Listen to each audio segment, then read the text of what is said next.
Well, good morning, everyone. Thanks for making it out on day 3, the early morning session. I appreciate you all being here. My name is Jay Berkowitz, and the presentation today is called The 10 Golden Rules of Social Media. And we're going to talk about social media and how it works for a business and how it works for a personal brand. And I'll talk a little bit about how those two things are intermingled. We'll talk about developing your own social property. And I'll give you a lot of different strategies for how to monetize those, how to build your channels. And I have a simple 3-step social media rock star strategy. And I'm going to ask you to do a little bit of interactive work today, if that's okay. But I promise at the end of it, you'll come out with a really strong social media asset that you can take to the market right away. All the slides are on SlideShare. If you're not familiar with SlideShare, it's an awesome site. Actually, LinkedIn bought it, and I think I have about 60 presentations on there. As a matter of fact, I got a button when I showed up here at Affiliate Summit. I got a 10+ button, so I've presented here over 10 times. My background is I worked for Coca-Cola and McDonald's, and after selling some of the most delicious, high-fat food in the world, I went to work at ediets.com. And at eDiets, it was like an internet marketing test laboratory for me, because every day we had about 100,000 people a day who would show up at our website. And what we were able to do was test all kinds of variations. We could test different banner creative to get people to the website, and different offers and different landing pages, and all kinds of different creative. And I was able to get a really extensive, basically test of what works and what doesn't work in internet marketing. I was asked to speak at the Direct Marketing Association, and I wrote a presentation called The 10 Golden Rules of Internet Marketing. And that was 11 years ago. And the book is still available, but it's only available used on Amazon. And right now it's selling for $353. So the book's become a bit of a collector's item. My new book, 10 Free Strategies for Internet Marketing, is available for a lot less. And it became a bestseller last year in 2 categories, entrepreneurship and small business. So without further ado, let's talk about the 10 golden rules of social media. And so this is a new presentation just focused on social media. The 10 golden rules of internet marketing was written 11 years ago. So the first golden rule of social media is that it's not about you. And Seth Godin, who's a 10-time best-selling author, said that his mom taught him that he has one mouth and 2 ears for a reason. And so a really great strategy for social media, hey Steve, let's get one up here, buddy.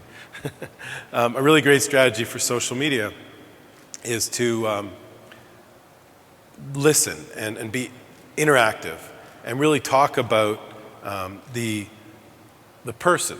So one of the good strategies I use every day is I log on to Facebook and I wish people a happy birthday. Very basic thing, but that way you can touch everyone in your network once a year. And a couple days ago, it was Missy Ward's birthday. Missy and Sean are the co-founders and owners of Affiliate Summit. And I wished Missy a happy birthday, and she said thank you, and I told her I'd buy her a cocktail at Affiliate Summit. I haven't been able to nail her down yet, though. But that type of thinking is really the best strategy for social media. It's really not about, how can I promote myself? What information can I push out about myself? It's really about them. Everybody wants to see their name in lights. I saw a guy named Cranberry who was one of the founders of PR Web, and he's founded a number of technology companies. And I said, I saw him on Twitter, and I said, "Good morning, Cranberry. I'd love to hear how things are going." And he replied with his phone number and said, "Give me a call." Really, people want to see their name in lights. Here's my buddy Shashi Bellamkonda, social media swami, and I retweeted his tweet about his blog post. Chris Brogan does a great job recognizing and interacting. So he puts out a blog post, but then he spends a long part of his day replying to people in his blog post, replying to comments, answering questions. And again, people love to see when they comment on your content, and then you interact with them. Anyone who comes to your site, you're a little bit of a rock star to them. And when you interact with them, that's really where you're making yourself famous. And this is kind of an advanced tip. This is CNN's iReport. And a couple years ago here in Vegas, someone was doing iReports. They were shooting video and posting it to CNN. I mean, what a powerful vehicle, right? That you can actually post your news content to CNN. And the advanced thinking here is, how can you turn your audience into your virtual reporters? User-generated content is so powerful. How can you allow people to upload content to your website so that you can be, the place where you're putting their name in lights? Really, you're empowering people, but you're also creating great content for your site. So how can you use the CNN strategy of allowing people to add content to your website? The second strategy for social media is the 95% rule. And this is kind of a magical thing, that everybody in the room here knows more than 95% of the rest of the world about something. There's something that you're really passionate about that you know more than 95% of the rest of the world. And the first exercise I want to do with you is, we saw Steve shooting pictures. I think he just left. But I took this picture of Steve and posted it yesterday, and a bunch of people retweeted it. I mean, Steve's really passionate about taking pictures at Affiliate Summit. He's been doing it for years. He's really passionate about blogging about our industry, and he creates great content in our industry. So whether your passion is knitting or pottery or golf or, affiliate marketing, the best place for you to succeed personally in social media is if you come up with content in your area of passion. So I want to do a little exercise, and I want everyone to take about 2 minutes, okay? And I want you to write down 2 or 3 things that you are really, really passionate about. That if you could blog in one area, or you could do social media in one area, and something that you know more than 95% of the rest of the world, what is that one passion area? So take 2 minutes to write down 1 or 2, 3 things that you're most passionate about, the things that you really love. Start now.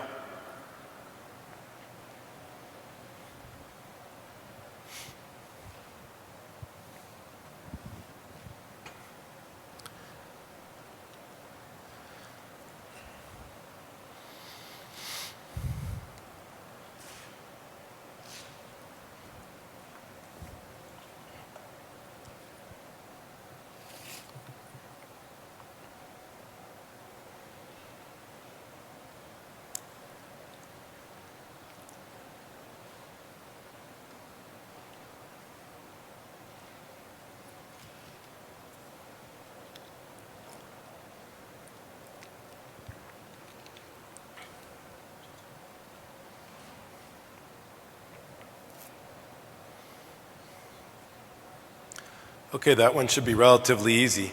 Would someone like to share what's something that you're passionate about? Politics? Yeah. And do you currently blog about politics, or? You do? Okay, great. Anyone else? Anyone? What's one thing that you're passionate about? Something that you know a lot about? Say that? Sailing. Okay, great. And do you blog about sailing now? You do? Okay, great. So is that a lot of people here to learn about promoting the thing they already promote? Everyone's already doing it? Show of hands. How many people are already blogging about something they're passionate about? About half the room? Okay, great. Okay, the next strategy is called "If you build it, they won't just come." And this is borrowed from my 10 golden rules, because the 10 golden rules of internet marketing, this is just as true in social media. And so many people put up their Facebook fan page or do their Twitter, and they send out 3 or 4 tweets, and then they come to me and they say, nobody's coming, nobody's retweeting my stuff, nobody's following me on watching my videos on YouTube. So the golden rule is, if you build it, they won't just show up. You have to push, pull, and drag people to your website and to your social media properties. This is one of our clients called Dolphin Encounters, and we set up a Facebook like campaign, and we were able to get likes for about 22 cents. I think we got it down to about 10 cents a like, and we were able to build up the fan community, the number of people who clicked the like button on Dolphin Encounters, to, at this time, 32,000, but now it's well over 130,000 likes. So what happens is when you create the baseline, when you get people through different forms of advertising and social media and marketing to like your properties, you got to stick with it. You got to stick with it for 6 months, 1 year, 2 years. And then what happens is it starts to create a life of its own, particularly in Facebook and Twitter, where people comment, like, and share on your material and retweet your stuff in Twitter. Then other people see your information, and the more people who do that. So now when we post something in Dolphin Encounters, like a dolphin's birthday or the birth of a new dolphin, 1,000 people might click the like button on that. And when 1,000 people click the like button, the average person has 200 friends, and so it spreads very, very virally. Facebook advertising has gotten a bad rap, and I'm going to show you a number of examples where Facebook advertising worked really well. I mean, there's one for a small brand, here's one for a big brand, and Budweiser did advertising for their Made in America events, and they did competitive markets. So they might have done Houston one weekend, San Antonio the next weekend, and Phoenix one weekend and Boston the next weekend. And they did a test throughout the whole summer, and they tested one market got radio advertising and one market got Facebook advertising. And overall, the Facebook advertising got 12 times more RSVPs and 4 times more attendees. Here's a simple Facebook advertising setup. And in this case, we're targeting brides for the US Virgin Islands. And we've been able to target just 7,640 people. We target women between the ages of 18 and 39. They're engaged, and so we know they're about to have a wedding. We're targeting only the market of Atlanta, because Atlanta is a direct flight to the US Virgin Islands, and there's no passport required to go to the US Virgin Islands. And we did that for every market that has direct flight advertising. So again, Facebook advertising, social media marketing, very, very powerful. The next strategy, again borrowed from the 10 golden rules of internet marketing, is that there are no rules. And the genesis of this rule is that in traditional advertising, we used to have some rules. We would create a TV commercial, we'd mock it up, and we'd do focus groups. And we'd ask people, okay, of these 3 commercials, which one makes you like the brand better?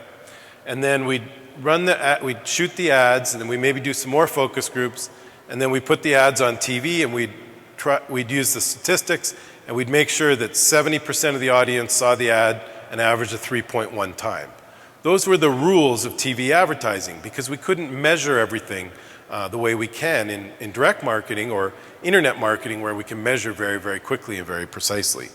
So the rules of internet marketing and social media marketing is that we can measure very, very quickly and very precisely.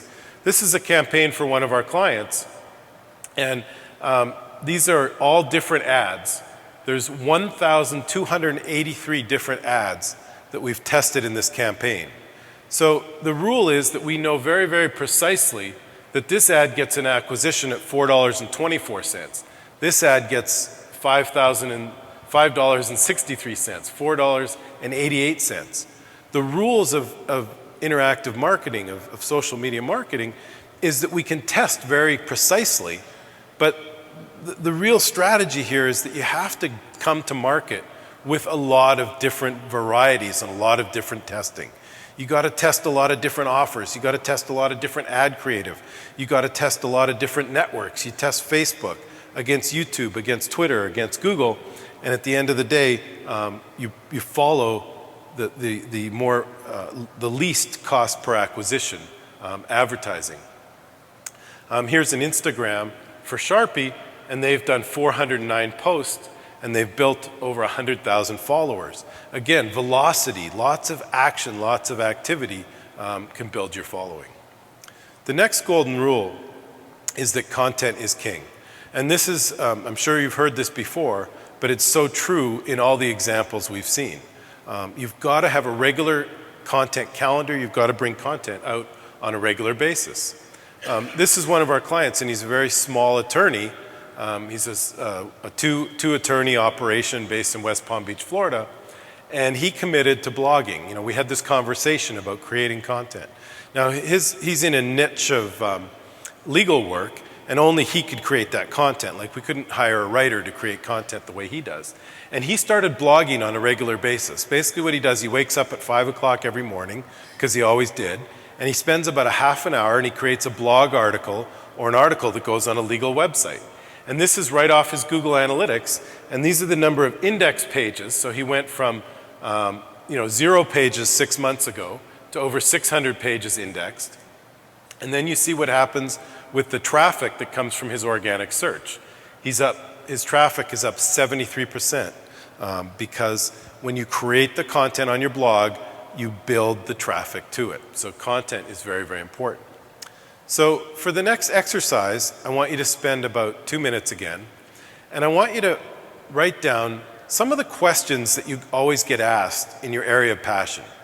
Because, if you're the expert on politics, if you're an expert on sailing, I'm sure you've had the experience where people always come to you and they say, well, if you want to figure out what's going on in the Middle East, here's the guy to talk to. Or if you want to figure out sailing, go to this guy, or go to this blog, go to this Facebook fan page. This is where you'll get the answers. So I want you to write down 3 or 4 questions that you always get asked about your area of expertise. So take 2 minutes to do that. Go ahead and start now, please.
Okay, great. Would someone be willing to share what's one of the questions that you always get asked about your area of expertise? One example? No? One in the back? What's your area of expertise? SEO? Okay, great. What's your name? Shannon. And what's a question you always get asked? Is SEO really dead? So that's a great example of something that you're passionate about, something you probably read about all the time, and so you have an area of expertise. So you can create your social media content in this area of expertise, and the best place to start is answering those questions that you get asked all the time. And you should answer it exactly the way you get asked it, and you should write the title of a blog post in the form of a question. Is SEO really dead? And that's a question that you get asked all the time, and you probably could answer that very easily. You've answered it 100 times. So that's a great place to start with creating social media content. So you answer those questions that you get asked all the time. Again, the title of the question is the title of the blog post, or the title of your Facebook post, your LinkedIn article, is the question, is SEO really dead? And if that's something that everybody's always asking, it's going to get really high engagement. It's going to get high readership, it's going to get high comments, high likes, and high retweets on Twitter. And then you can take that question and you can use it in your other social media, and we'll talk about that strategy in a few minutes. So, a great place to start is to create, like, say, 10 blog posts or 10 Facebook posts, and answer the 10 questions that you get asked the most frequently. And then what'll happen is you'll start getting asked questions on your blog and on your social media, and then you can answer those questions. The next strategy is that a picture is worth 1,000 clicks. And there's the old expression that a picture is worth 1,000 words. And what we find in social media is that a great image, and this is one of the best areas where you can do this, we call these Facebook memes or Facebook candy. I'm sure you see these in Facebook all the time now. This is my friend Brian Short's site, and it's called Nurses Rock. And he's had 28,000 people like this image because there's over 300,000 fans of this Facebook fan page. He's had 28,000 likes, 8,000 shares, and 939 comments. Now, when somebody likes this, everybody in their Facebook, all of their Facebook friends can see that. And so the average person has 200 friends. So when you get that kind of viral activity, it's very, very powerful. And it builds your awareness of your site and brings people back to your fan page or your Twitter page. So these great images with text are very, very powerful. Another area of images is Pinterest. And Pinterest is like a pin board. It's like where you can pin images to your website, and it's growing like crazy. A very powerful strategy is creating infographics. I created this infographic called the 3 E's of social media. Educate, so share your area of expertise. Entertain, so put a little smile in once in a while. And engage, create that two-way dialogue where you comment and interact with people that we talked about earlier. This company called Pinterest said that they saw traffic triple, the company's called Warby Parker. They saw the traffic triple from Pinterest, and it converts at a higher rate than Facebook and Twitter. So Pinterest is very, very powerful for people in design. Recipes is very hot as well. Eleanor Ho uses Instagram. She has a company called Walkstar. They teach wok cooking classes in Miami, and she posts on Instagram all the time, and she's built a huge following for her business. Now, if a picture is worth 1,000 clicks, video is probably worth 1 million. And this is a friend of mine named Will Hamilton. This is several years ago, and he was a tennis pro, a young guy in DC, and he started creating these crude YouTube videos and teaching tennis on the internet. And everyone says, how can you teach tennis on the internet? How can that possibly work? Well, what he started doing was creating these images, and he uses green screen technology where he comes on in front of the videos. And in every video, he invites people to come back to his website. So Roger's got a great forehand. Roger Federer, greatest tennis player today. Roger's got a great forehand, and we created a free course that shows you how to hit a forehand like him. Click this text to get it instantly. So he created all these free YouTube videos with all kinds of free training, and he did it consistently. Every single week or two, he's putting out video after video. He's had 1,400,000 views on this video. He's had over 40 million views on his YouTube channel. So very, very powerful. But here's the strategy. Free content on YouTube, great training, answering the questions people are asking, and then he invites people to come back to his website, which is called Fuzzy Yellow Balls. It's a tennis ball website. And on the website, he asks everyone to give them an email address in exchange for additional video training. So he uses YouTube as his vehicle to bring people to his website, and then they can get additional training.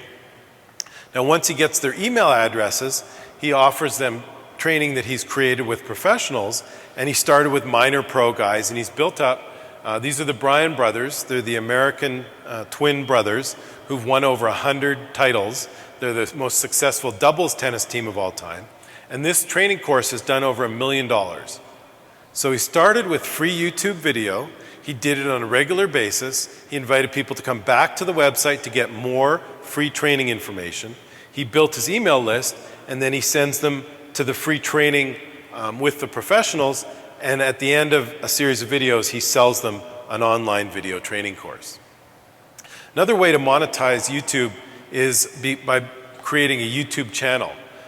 This guy, Felix Arvid, is a foul-mouthed Swedish video game commentator, has 23 million subscribers, and his estimated income is $8 million after YouTube takes their 45% cut. So when you become a YouTube sort of rock star, you can monetize by creating your own YouTube channel. Another very powerful area of video today is on Kickstarter. And this video about the new Pebble e-watch created a Kickstarter with over $10 million in revenue. So video is very important you can create that video strategy on YouTube. Video is also very, very important for conversion. So you should be testing YouTube in all your channels, testing videos in all your channels to convert people, to explain your offer. Of course, videos become exploding on Facebook as well. The Ice Bucket Challenge wouldn't have been nearly what it was without the power of video. So video you now see as one of the most engaging sort of things that's happening in Facebook as well. The next golden rule of social media, golden rule number 8, is traffic times conversion equals revenue. So you've got to be very attuned to the performance basis of your social media properties, the same way you would with your traditional internet marketing properties. This is a free ebook that we created to try and get people, when they come to the website, when they come to the social media properties, to take a conversion action. John Chow has a really simple example on his website where as soon as you come to the website, the Aweber Lightbox with Facebook integration pops up on the website. It's a blog website, and it says, learn how I went from 0 to over 40,000 a month by blogging and how you can too. So it's very, very easy because with the Facebook integration, it's just one click. Your information's already there, and he'll get the email address from Facebook. And because it's Aweber is the email system. So he's integrating with, it's like a Constant Contact or a MailChimp. So he's using Aweber Facebook integration. And then after someone opts in, he sends them emails, and this is how he monetizes his business. He's got video training courses, webinars, his book, and it looks like he's testing a new book on the pop-up on his site now called The Ultimate Online Profit Model. So again, lots of testing and lots of activity and lots of content creation. So I want to give you one more short exercise, again a 2-minute exercise. And here's a really easy strategy. The first, for those of you who joined a little bit late, the first exercise is we said, what's your area of passion? What's one thing that you know more than 95% of the rest of the world? The second thing is we said, answer the questions in your social media properties and your blog that you get asked all the time in your area of expertise. Now, if you take 7, 8, 9, 10 questions that you get asked all the time and you write your first 10 blog posts, that could become an ebook. So if we had a volunteer who's an expert in politics, another one who's an expert in sailing, someone in the back who's an expert in SEO, search engine optimization. When people come to your blog about politics or sailing or SEO, you could have an ebook just like John Chow. So that we're going to do a short exercise, and I want you to write the title of your ebook. You don't have to write your ebook, but just think that if you did the simplest exercise where you answered 10 questions or 20 questions over the period of 3 or 4 weeks, then you could create your first ebook that it would be valuable to people when they come to your website, and you could start building that two-way relationship with people where you give them something of high value and they now have information from you and about you. So take 2 minutes and write the title of your ebook. Go.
Okay, so this obviously is an exercise that you can spend time on over the next several weeks, but would anyone like to share the title of an ebook? One in the back, thank you very much. Killing It with Social Media. Great one. Anyone else? What's your one more ebook title? Right in front. How to lose weight eating donuts. How to lose weight eating donuts. Is that a good one? Would anyone love to get that one? So, again, it can be very easy where you can easily pop that up over your website. You can offer it on your blog, on your social media, and your Twitter, and you're going to start building that two-way relationship with people when they come to your website. The ninth strategy, we've got two more, is to lead the trends. Now, this story goes back about 12 years, and how many of you remember when you used to go to a website and you'd see pop-ups, and dozens and dozens of pop-ups would start popping up over a website? Anyone remember that? we got an old enough crowd. So what happened with the pop-up was when it first came out, and you would go to a website and you would get one pop-up on the website, and you'd never seen a pop-up like this before. We would click on it to see what it had. It was interesting. Something popped up over your web experience. We'd never seen it before. And as a marketer working in marketing at the time, pop-ups used to get 30 to 40% click-through rate. Now today, if we could get 3% click-through rate, we'd be thrilled, right? A lot of banners today get 0.5% or 0.03% click-through rate. So as a marketer, when banners got 30% click-through rates, it was awesome. And then what happened is we started getting pop-ups over and over and over, and at times we would get like 3, 4, 5, 6, 7, 10 pop-ups over our screen. And then it started changing our opinion about pop-ups. Then we wanted them to just go away. And we told our virus people, and we told our internet service providers, make these pop-ups go away. And over a period of 12 to 18 months, the pop-ups went away, right? And as a marketer, pop-ups became like evil. And anyone who popped up over your screen, you didn't want anything to do with that company. So in the very early days, we had about a 30% click-through rate. We had an incredible opportunity, and we could be very targeted. So I was working at eDiets, and people started popping up over our site because we were kind of the big guy in the game. Other diet sites would pop up over our site. So it was very, very powerful as a marketer, but within 6 to 12 months, you became sort of the evil little scourge of the internet. So this strategy called Lead the Trends tells us that we've got about 6 months on most of the new trends in internet marketing to take advantage of it. And the reason for that is because as everybody else figures it out, and you go from 1 pop-up to 10 pop-ups, and everybody's doing pop-ups, you can't separate yourself from the crowd. So you always got to stay on the cutting edge of what's happening with internet marketing stuff. So is everybody familiar with remarketing? So I went to this website called Midwest Sports, and I started seeing these banner ads for Midwest Sports everywhere I went. So that's my favorite tennis store, Midwest Sports. Now we're familiar with remarketing. Almost everybody's familiar with it now. You go and look at a pair of shoes, and a banner for those shoes come up on websites, and they come up for weeks and weeks. So we're now into like that 18-month period of retargeting, and some people are like, oh, I don't like that when people follow me around the internet. But what's new, or what's sort of cutting edge, is you can now do remarketing on YouTube, and you can do retargeting or remarketing on Facebook. And this is an area where we're within social media now, where we're having a lot of success, because people will see an ad within their Facebook environment, and it's converting really well. It's working really well. It's very, very powerful. Another brand new site is called Ello. How many people have heard of Ello? It's a new version of Facebook, so about 3/4 of the room, and it's invitation only, and it got a lot of media. And Mari Smith, who's a Facebook guru, told a story of how she did really well in the early days of Facebook by signing up with the early adopters on Facebook. And that opportunity exists today on Ello. So here's Matt Cutts, who's Google's SEO guru, and you could sign up today to be his friend on Ello. And the opportunity is that people are looking for people to talk to on these new social media. So when Google Plus came out a few years ago, when Ello just came out within the last 3 or 4 months, you can target people. This one's probably a fake profile, but right now you could Ello friend Mark Zuckerberg, who has an official site. I doubt it's the real Mark Zuckerberg, but by the same token. The other cutting edge opportunity, lead the trends opportunity, is mobile. And if you're on the trade show floor, you see about a third of the booths are talking about different mobile opportunities, and everyone you talk to is looking for mobile offers, mobile leads, mobile traffic. Because our phones are getting so big that mobile is really becoming the way we interact with the internet. Like I got this big, the new big iPhone, and half the time I don't even need to go to my computer because whatever I need to do, I can do so easily on the big phone now. So there's 1.5 billion users on Facebook mobile.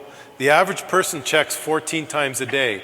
101 million people access Facebook every single day, and 71% of their traffic is mobile. So you've got to start thinking about, what's your opportunity for mobile across your digital marketing and in your social media. The promoted content is very powerful. We've talked about Facebook advertising, Twitter advertising, and one of the real advanced opportunities is something called Facebook Custom Audience.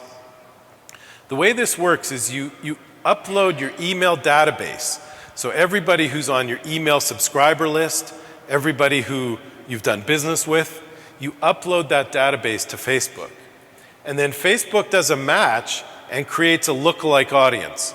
So there's a very high likelihood that all of your subscribers to your e-newsletter, other people like that, Facebook would be able to target them. And Facebook has over 1,000 data points on every one of us now. So this is probably the most cost-effective, most powerful tool we have right now for acquiring new customers across a range of all of our clients.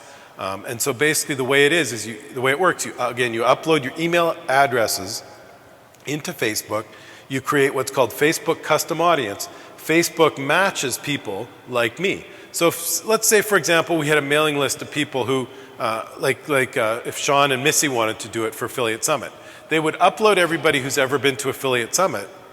They'd upload our email addresses. Now, people like us, probably Facebook could recognize what are people like us into. Well, we're into internet marketing. We've clicked the like button on a lot of internet marketing sites on Facebook. We've commented on things that have to do with digital marketing, affiliate marketing, social media SEO. And so Facebook creates a lookalike audience, and then Sean and Missy could do advertising promoting the upcoming Affiliate Summit. Something old that's new, that's always on the forefront, it seems like every couple of years, but it seems really, really hot again, is podcasting. And I think one of the reasons podcasting is sort of exploding again in popularity is because your car now has streaming from your phone. And so a lot of people are discovering that podcasting used to be kind of technical, and I had to download the podcast, and I had to burn it on a CD and put the CD in my car. But now when you're commuting or when I'm walking my dog, you have streaming podcasting now. It's very, very easy. This is my friend J.B. Glossinger, and he recorded a podcast every morning for about 5 years, and then he became the #1 on iTunes for podcasting, and now he's built a whole business off this brand called Morning Coach. It's a multi-million-dollar business. The final golden rule I'm going to share with you for social media is a strategy I call cascading content. And we basically went through a little exercise earlier where everybody picked an area of passion that they have a lot of expertise. You answered questions, so you create content by answering the questions that people ask you about that social media. Then we created an ebook that we could market through our social media properties. But this is an easy strategy because people say to me all the time, I just don't have time to do this social media stuff. I barely have time to do my job, never mind, doing all these things. But, so many companies already have a newsletter. And if you don't, the simple strategy is just answer those questions that you answer anyways for people. I find a lot of times, this is an easy tip, a lot of times one of my staff or a client will ask me a question, I'll type out the answer, and I realize, a little buzzer goes off in my head, hey, that's a blog post. I take the confidential information out and just post it as a blog post or an article on my website. So the simple strategy is you answer those questions as an article on your blog, and then on your website, and you can post it on your blog, or you can start it on your blog. And then each of those articles, an article should be like 500-600 words, a blog post should be 100-150 words. You then take the title of that article and you add it to your Facebook, your Twitter, your LinkedIn, your Google+. you take the image from your article and you add it to your Pinterest and Instagram. And an article that's 500-600 words could actually be 3 different Facebook posts that links back to the original article or links back to those blog posts. And 3 tweets and 3 LinkedIn. Google Plus is very important, of course, because it's Google's social network. You can also take that article and turn it into a PowerPoint presentation, upload it to SlideShare, create video on YouTube, and the audio could go as a podcast. And you could send out a press release of that information, and you could send out a blog. You could do guest blogging. So maybe Sean Collins would take a guest blog on his affiliate marketing blog called Affiliate Tip. And so the same content could be press release content, could be guest articles, and your cascading of content can start anywhere. So like say you started with a guest article on someone like Sean's, if he would post a guest article on his blog, or even if you got selected to write for Feedfront magazine. So it's going to be on Feedfront, the Affiliate Summit's official publication. So anyone in this room can submit to be an author for Feedfront. And then what you would do is you would blog about the fact that your article was in Feedfront. You'd put the headline of that article and you'd link back there, and you'd Facebook about it and Twitter. So it only takes about 5 minutes to take a summary of the headline of the article and drop that into all of your other social media. So the important thing is that if you create the content once, your other social media takes care of itself, or you can even have an intern do this. Or how many people know the website Fiverr, Fiverr.com? For $5, people would do all of your cascading, for example, and upload everything to all your social media. So very, very easy to get this stuff done. So the 10 golden rules of social media. Number 1, it's not about you. As Seth Godin's mother said, you have 1 mouth and 2 ears for a reason. You want to listen and interact and engage with people, number 1. Number 2, the 95% rule. Everybody in this room knows more about something, some topic, than 95% of the rest of the world. You don't have to be the number 1 guru in the world on SEO or social media or sailing to have a profitable and successful social media channel. So just answer the questions that people ask you on a regular basis. If you build it, they won't just come. So don't expect to just throw up your blog, and 2 weeks later, you're making all kinds of money off social media. You got to be consistent and stick with it. I showed you the blog for that attorney that within 6 months, his traffic was going up very, very steadily, and his SEO traffic had increased 73%. There are no rules. What that means is that the rule is that we do lots of testing. We test lots of variation. We test different ebooks. We test different configurations. We test different offers. We saw in one campaign, we'd already tested 1,283 different ads in a campaign that's only about 8 months old. Content is king, so creating content on a regular basis and coming up with picture content. We saw the power of those Facebook memes, video content. Will Hamilton built that whole tennis business off of his YouTube videos. Traffic times conversion equals revenue. So once we've built some traffic to our website, we want that conversion. We want that ebook. We want that download. We want that interaction. And we want to stay on top of the leading trends. So new things like retargeting in Facebook and YouTube, the Facebook custom audience.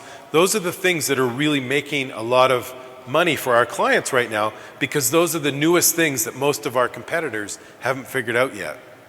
And finally, using that cascading content is an easy strategy to upload all your content to your social media. So I think we have time for some questions, and I'll be happy to take any questions now. Oh, actually, if you could go back to the mic, I think they're recording them, so sorry about that.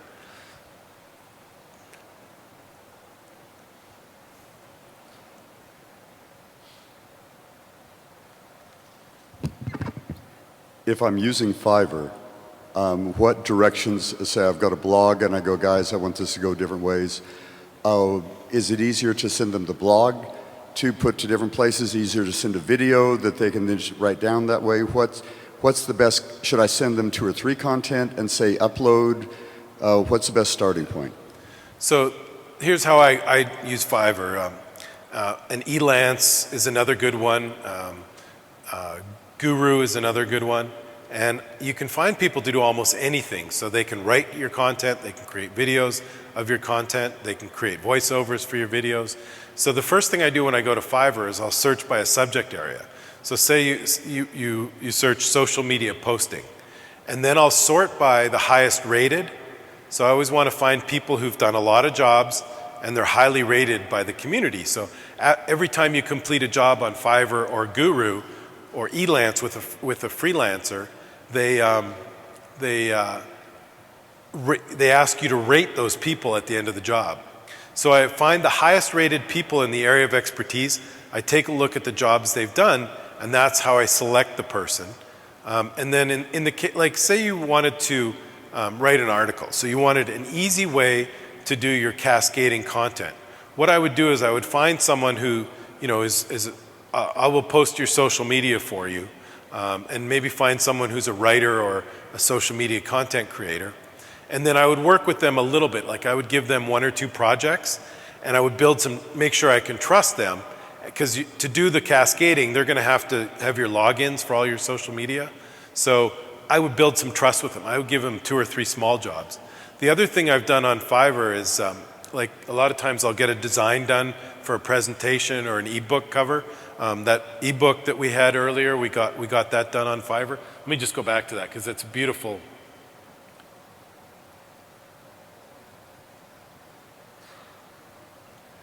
This beautiful cover we got done for $5 on Fiverr.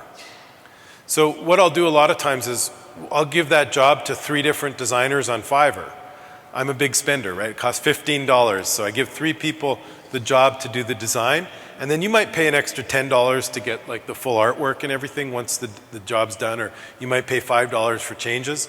And actually, the person actually created it so it looks like a little book, but this is a PDF digital download. Like it has never been an actual book, although we might make it into an actual book now. So, give the job to someone on Fiverr, give the job to 3 different people, and the one who does the best job, you pay them to finish the job. Quick follow-up. Sure. Sorry.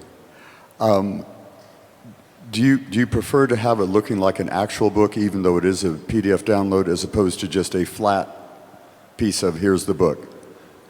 Yeah, I think it just has more perceived value when you look at something like that. If I think I'm downloading something that actually exists in the physical world, I think it has more perceived value. But you'd make it clear, download the PDF. Question, do you mind going to the mic, please? Thank you very much.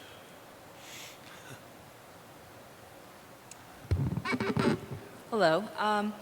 I've seen a lot of people online re-edit their images across the different social media. So maybe on a blog, there's no text overlay on the blog, a feature image, but then the person does it for Pinterest, they'll have the text overlay so it actually has the title of the blog post, and then they'll edit it again. Is it worth the time and the effort to do it on all those different platforms instead of just having one image across the platforms? Yeah, I think it's worth the time to fit your content to the medium. So it's worth the time to make the images sized right and work for the different medium. And it's the same thing with text content. Like obviously, an article is 500-600 words, but the same content on a blog should maybe be 150 words. And then the same content when you get down to Twitter, you're allowed 140 characters, but you only want to use 120 because when somebody retweets, you want to leave 20 characters for the retweet at and their name. So best practices for Twitter is getting down to 120 characters. So by the same strategy, I would do that, but you don't have to take the time to do it. You could find that intern or someone at your local community college who could do that stuff for you, and they could build that expertise in the image work.